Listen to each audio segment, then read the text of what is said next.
কথাগুলো অপ্রিয় লাগলেও সত্য কথা, এখনকার দিনের বাচ্চারা একদম নবজাতক থেকে শুরু করে 6 মাস, বছর বা 2 বছর বয়সী শিশুদের যদি সামান্য কিছু শরীর খারাপ, সামান্য জ্বর, সর্দি, নাক দিয়ে জল পড়া, একটু হালকা কাশি, এই ধরনের সমস্যা হলে তাদের পিতামাতা বা তাদের পরিবার, দাদু ঠাকুমা খুব চিন্তিত হয়ে পড়েন যে বাচ্চার মনে হয় অনেকটা সমস্যা হয়ে গেছে।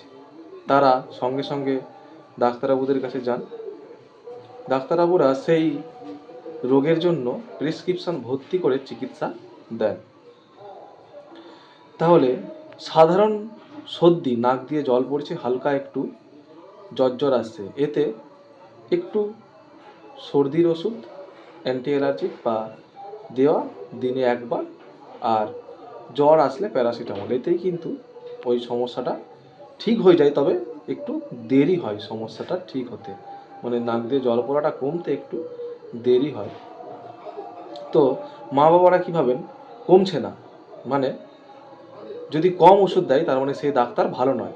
যে ডাক্তার বেশি ওষুধ দেবে, অনেক অনেক ওষুধ দেবে, তারা ভালো, তাদের ওষুধে খুব তাড়াতাড়ি কাজ হয়ে যাবে।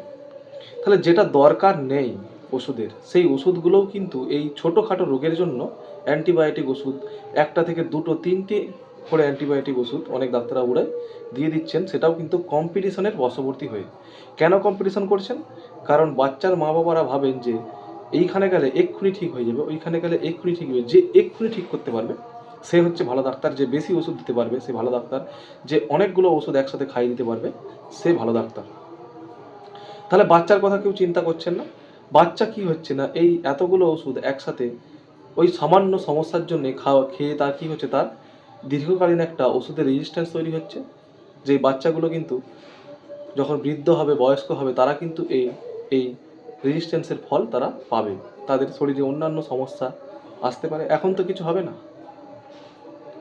তাই কম্পিটিশন করে বাচ্চা মানুষ করতে গিয়ে, কম্পিটিশন করে বাচ্চাকে ঠিক রাখতে গিয়ে এরকম কিন্তু ভুল করবেন না। আপনারা যদি ভেবে দেখেন, আমরা যখন ছোট ছিলাম, আজ থেকে 20 বছর আগে, 25 বছর আগে, তখন কি আমরা এত ওষুধ খেতাম সাধারণ জ্বর সর্দির জন্য? তাহলে তখন যদি ভালো হতো, এখন কেন হবে না? কারণ আমাদের এখন সেই ধৈর্যটা হারিয়ে গেছে। এখন আমরা জানি যতটা তাড়াতাড়ি ভালো হয়ে যাবে, মানে খুব সুন্দর। বাচ্চাকে একটু হাঁচা যাবে না, কাশা যাবে না, একটু তার সমস্যা রাখা যাবে না, তাকে একদম তুলোই করে রাখতে হবে। এই তুলোই করে রাখতে গিয়ে কিন্তু বাচ্চাদের সমস্যা হয়ে যাচ্ছে। তাই কথাগুলো চিন্তা করবেন, একবার ভাববেন মন দিয়ে। বেশি ওষুধ এই সাধারণ সমস্যার জন্য খাওয়াবেন না। অবশ্যই বড় কিছু সমস্যা হলে অনেক কিছু ওষুধ খেতে হতে পারে, কিন্তু সামান্য সর্দি, একটু নাক দিয়ে জল গড়ছে, একটু হয়তো শুকনো কাশছে, কাশিটা হচ্ছে বা হালকা একটু জ্বর আসছে, এর জন্য অত ছুটোছুটি করার, হুড়োহুড়ি করার কোনো দরকার নেই। দেখুন, একটু দেখুন, 3 দিন 4 দিন 5 দিন দেখুন, তারপর হুড়োহুড়ি করবেন। ভিডিওটি ভালো লাগলে অবশ্যই শেয়ার করবেন এবং আপনাদের মূল্যবান কমেন্ট দিয়ে যাবেন। নমস্কার।